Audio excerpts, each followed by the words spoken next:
Hi guys. Okay, so today is another random video that I just want to talk about. Uh, today I wanted to talk about timelines and what I mean when I'm talking about timelines with specific readings or the energy that I'm reading around. Just so that I don't know, I feel like people get very scared or confused when I talk about timelines sometimes. Um, and I don't mean that in a scary or confusing way at all. I'm just going to give you the best concept that I've learned for myself or what I've learned throughout the different readings that I've done. So when I say energetic timeline, I'm talking about the situations, actions, and choices that you're making in that time and what the most likely of outcomes will be. Generally, in my mind's eye, I see anywhere from 3 to 4 timelines, depending on the situation or the person. And basically, what I've learned is that by trying to help any client or seeker, I like to say, reach a certain timeline, I'm helping to manifest them by telling them what the best possible outcome would be in that situation and helping to give them hope, because everything resonates at energy. Okay, like everything resonates at energy. I don't even know what the hell that means. Everything resonates at a different frequency, at a different energy. Okay, so when you wake up in the morning and you think to yourself, I reflect love and others reflect love back to me, right? That's going to put you in a different energetic alignment than if you wake up and you're like, well, it's just the same old day. It's probably going to be the same old thing, you know. And what your brain is doing when you consciously make those same decisions every time you wake up is it's bringing it down the same pathway. It's bringing it down the same situations or outcome. When you start to live freely, live authentically, live in a space where you're actually taking care of your mental health and what's going on in front of you, that's when timelines tend to change. That's when you get random feelings to go to a certain store at a certain time, and then you meet someone, or it's different things that align with you because energetically you're attracting people in to you from that frequency, if that makes any sense. So that's why it's so vital to reroute our time, like to literally reroute our lives when it comes to this. And that's why mantras and things like that, I used to make fun of mantras, back in the day. I was like, whatever, mantras are literally reprogramming your subconscious. So you have to be very careful what mantras you tell yourself all the time. And we do it without thinking. We say things like, I'm not good enough, or this isn't ever going to pan out the way that I want it to pan out, or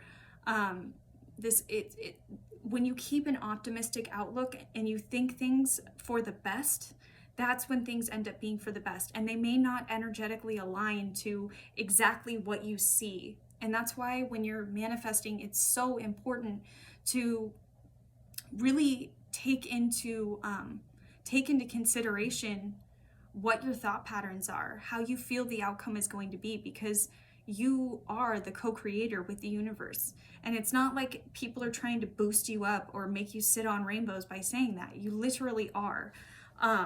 So it's important that you take care of your frequency, that you take care of yourself in the morning, and you're telling yourself these good things, because maybe it's not going to boost yourself the way that you want it to be that day, but energetically things change within 21 days. That's why 21 days is always you need to meditate or do this mantra for 21 days. They're not saying it for their own health. They're saying it because it's going to help to change the timeline. It's going to change the neural pathways in your mind in order to help you move forward into that frequency, into that timeline. We have so much more power than we think we do on this earth. Okay. Also, it's important to know that with energetic timelines, they can always change. But when you look at the outcome, no matter what the situation or circumstance is, it's always going to end up in your highest good. I think where we get lost sometimes is that we manifest and we hope that a certain person, place, or thing is going to come in. And what's most important and the best way that we're going to guide things along is when we let go of how it's going to come about, or where it's going to be, or who's going to be around the corner next. It's like what you resist persists. Okay, so if you're resisting being alone, okay, and you're still having the same thought frame, still having the same timeline, and you're not changing anything, you're not really meeting spirit halfway so that they can change the directory or the path for you. That's why trust is required in whatever timeline you're trying to manifest. And also being aware that it's going to happen the way that it's meant to happen. It's not going to happen in the exact way that you construct it to happen. I feel like I need to explain this because a lot of people at my other job want specific timelines. Like they want exactly when X, Y, and Z is going to happen. But the whole reason why we've come to Earth, to this beautiful planet in this timeline, to be living here, is so that we can have free will. And it's that very free will that can either save us or bring us under.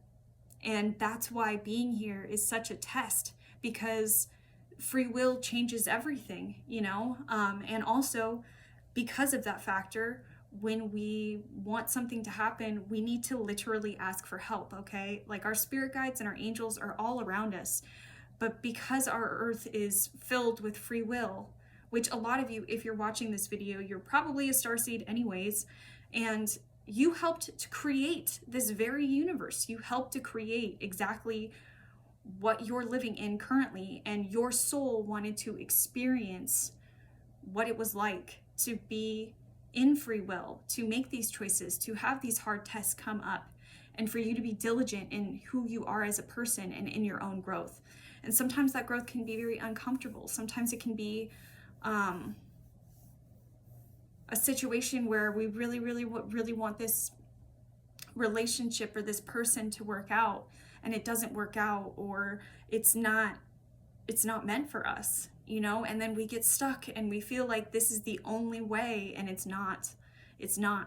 The minute that you choose yourself is the minute that your whole world will open up to you. And it's not free. Like when people think of freedom, okay, freedom is on a completely different frequency than abundance. Some people have this idea of freedom as like, infinite abundance and all these people around them. And no, freedom is being who you are authentically. Freedom is trusting in spirit and knowing that they're going to have your back no matter what. Freedom, when you first choose to live authentically in yourself, when you first choose that freedom, it is scary. It's scary. It's not easy being vulnerable. It's not easy cutting things off at the past because you know that they're not going to work out. It's not easy choosing yourself, but these timelines exist for a reason. These tests and these timelines exist for a reason. And I just want you to know that you're not alone. You're not alone in that. And that's pretty much the magic of what I do behind what I do, is I'm reading you not to give you your exact future or anything like that. I'm reading you to help to give you the best timelines that are meant for you, okay? But that requires a little bit of action on your part, and a need to change, and a need to go into daily mantras. I need to choose you is basically what the hell I'm trying to say. Choose you no matter what, because when you choose you, it may not be the timeline that you think exactly is meant for you, but at the end of the day, it's what's going to be best for your growth. It's what's going to lead you to that abundance that you're seeking, to that relationship that you're seeking. Choose you. Choose you. And then you have the world on a platter. Thanks. Bye.